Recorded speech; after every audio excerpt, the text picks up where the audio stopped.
जिन पर आज पूरे विश्व की दृष्टि टिकी हुई है, क्योंकि चारों तरफ अशांति उत्पन्न करने वाले लोग हैं। गोपाल दास नीरज ने पंक्तियां लिखी थी कि बदतमीजी कर रहे हैं आज फिर भंवरे चमन में, बदतमीजी कर रहे हैं आज फिर भंवरे चमन में, साथ ही वो आंधी उठाने का जमाना आ गया।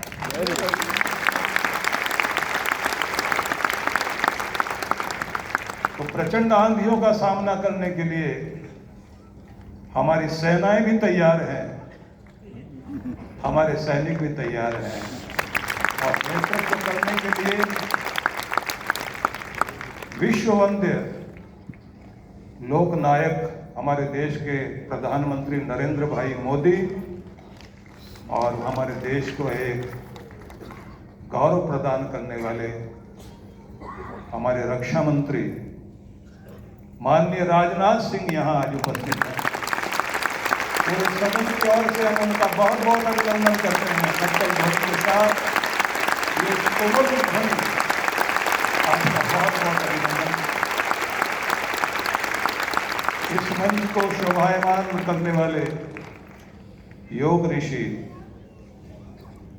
बाबा रामदेव जी और हम सबके हृदयों में प्रेम का संचार करने वाले हमारे मुनि जी, और हम लोग देख रहे हैं कि राम कथा के माध्यम से धर्म भी सिखाएं, मर्यादा भी सिखाएं, परंपरा भी सिखाएं, देश का संदेश भी दें। ऐसे विजय कौशल जी यहाँ उपस्थित हैं, और जो संस्कृति और धर्म का दीप जलाते हुए चिन्मय बाबू जी यहाँ उपस्थित हैं, उनको भी मैं बहुत बहुत मंगल कामनाएं अर्पित करता हूँ। कहते हैं कि बांस से बांसुरी भी बन सकती है, डंडा भी बन सकता है, लेकिन बांस को बांसुरी बनाना और कभी कभी बांस ही बना देना, ऐसा कार्य कर रहे हैं हमारे सुरेश चौहान के।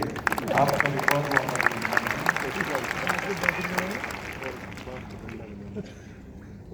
आज के इस समारोह के लिए सर्वप्रथम आप सबको ये बताना चाहता हूं, पूरे विश्व भर में अगर अशांति है, भय है, तनाव है, आतंक है, उपचार केवल भारत के पास है।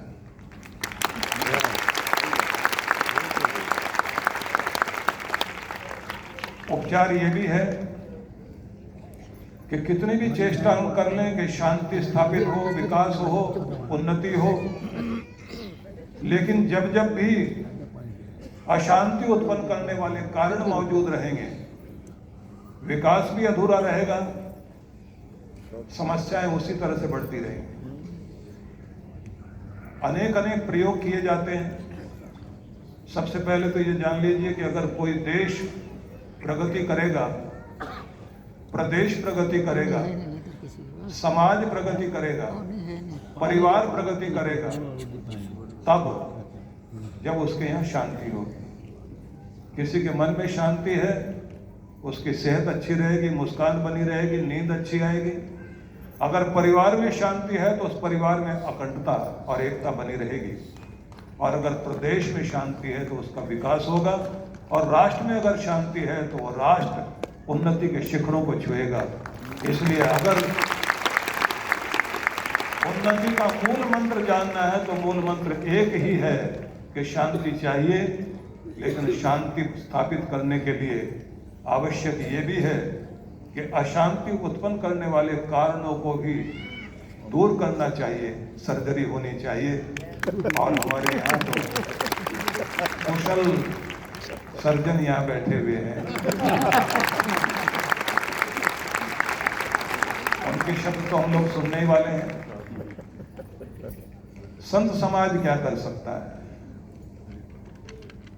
यद्यपि समर्थ गुरु रामदास याद आते हैं, आचार्य चाणक्य याद आते हैं, खंड खंड भारत को अखंड भारत बनाने के लिए आचार्य चाणक्य ने जिस प्रकार से तक्षशिला से शुरुआत की थी, हिंदू कुश पर्वत से लेकर बंगाल की खाड़ी तक एक बहुत बड़ा भूभाग भारत का अखंड करने का कार्य एक भारत के सन्यासी एक आचार्य ने किया था। हम लोग ऐसा समझते हैं कि और सारी चीजें तो नहीं कर सकते, पर एक काम कर सकते हैं। आप लोग जानते हैं कि जब 700 वर्षों तक मुगल काल में भारत की संस्कृति पर, धर्म पर कुठाराघात हुए, चोटी जनेऊ पर आघात हुए, हम तब भी सुरक्षित रहे। लेकिन ब्रिटिश काल में अंग्रेजों के आने के बाद जो एक ही आदेश से उन लोगों ने भारत के 7 लाख गुरुकुल बंद कर दिए और कॉन्वेंट स्कूलों का प्रारंभ किया, और उसके बाद उन स्कूलों में वे ऑफिस में काम करने वाले क्लर्क और बाबू तैयार किए गए और एक बहुत बड़ी टीम बनाई। पहले लॉर्ड बेवर, उसके बाद लॉर्ड मैकाले और उनके 8 सदस्यों के दल ने भारत भर की शिक्षा पद्धति को बदलने के लिए कार्य किया। आप लोग जानते हैं कि किसी भी देश को अगर जोड़ना हो तो कुछ मूलभूत सिद्धांत हैं, तोड़ना हो तो उसके कारण भी वही है। उन बिंदुओं को थोड़ा सा ध्यान देंगे आप लोग। किसी देश को, समुदाय को, वर्ग को जोड़ने का काम भाषा, भूषा, भोजन, भजन और भाव, जिनकी भाषा एक होती है वो इकट्ठे हो जाते हैं। जिनका भोजन, खान पान का तरीका एक होता है वो भी इकट्ठे हो जाते हैं। जिनकी वेशभूषा मिलती है आपस में वो भी इकट्ठे हो जाते हैं। भाषा, भूषा, भोजन, भजन, पूजा पद्धति, जिनके रीति रिवाज और पूजा पद्धति एक होती है वो लोग एक हो जाते हैं। और जिनका भाव, विचारधारा, जिनकी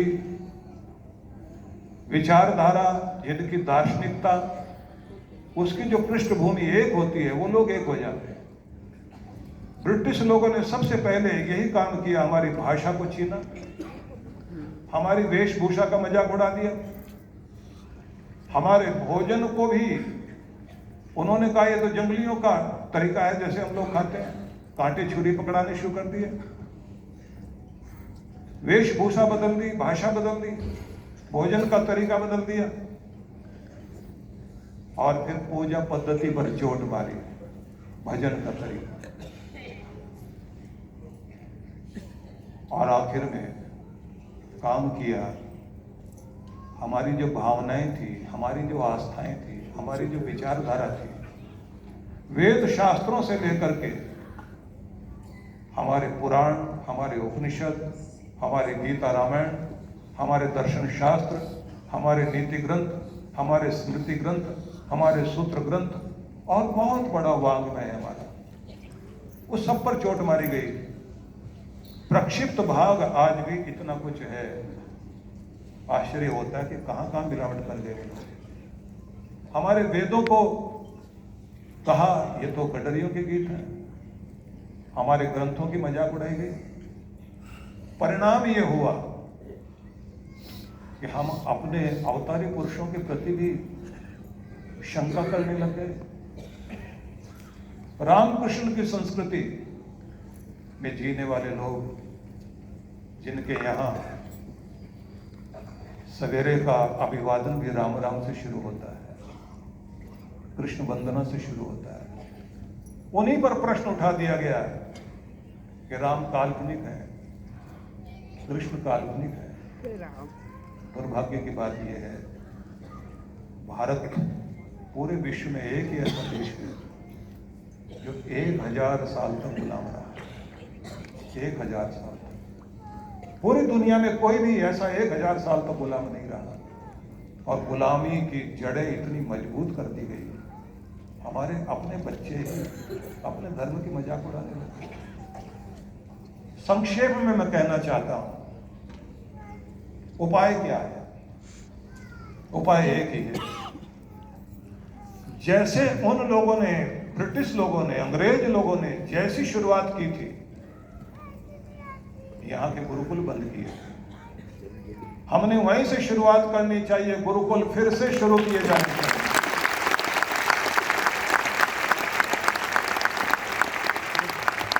इसलिए कुंभ के अवसर पर पूरे भारतवर्ष के संत समाज के बीच विश्व हिंदू परिषद, जो सनातन जागृति के लिए और भारत के सनातन को एक रखने के लिए बहुत बड़ी महती भूमिका निभा रहा है, उस समय मैंने संत समाज के बीच में ये कहा था कि उपाय यही है, गुरुकुल शुरू किए जाए। और मैंने कहा जितने भी हमारे संत समाज के लोग यहाँ बैठे हुए हैं, मैंने कहा था आपके पास आश्रम है, हर आश्रम के साथ एक गुरुकुल बनाना चाहिए।